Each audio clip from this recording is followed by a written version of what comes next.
Weight loss. While it's tempting to think of exercise in terms of calories burned, we know the role is much more nuanced. Exercise plays multiple roles. It aids in muscle building, enhances insulin sensitivity, promotes better sleep, and even manipulates the homeostat of our appetite, influencing our hunger and satiety cues. We can generally think of nutrition as the main regulator of body mass, with exercise playing a supporting role. But a burning question remains: can we really boost our metabolism post-workout? This effect, sometimes called the afterburn effect, does have some scientific basis, according to a recent podcast guest, Dr. Martin Gibala. In scientific terms, it's known as EPOC, or excess post-exercise oxygen consumption. Let's hear what he had to say about this phenomenon. What about body composition, weight loss? Obviously, diet is an important component in those equations, but can people use high-intensity interval training to help, lose fat, also even help, increase the muscle? Also, is there a role for high intensity interval training in? So you're right in that, and I tell my students that this is hardly novel, that, we control body mass mainly through nutrition, but we control fitness through exercise and physical activity.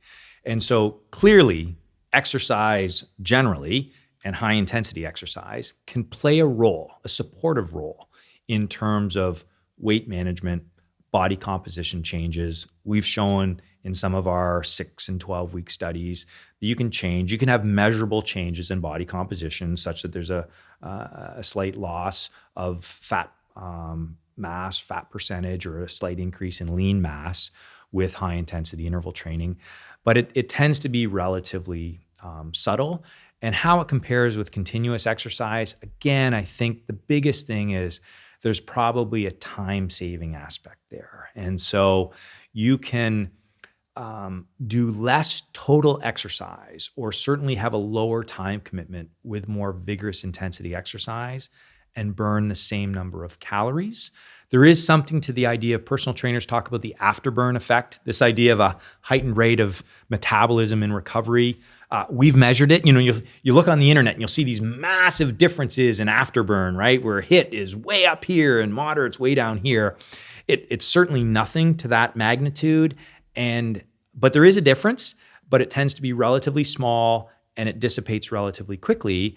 But those small differences can add up over time. And so, people will say, well, how can high intensity be effective, or how can certainly sprint type training be effective at this? Because you don't burn many calories during the efforts. Well, you do burn a greater rate of calories in recovery, and those two things can play off.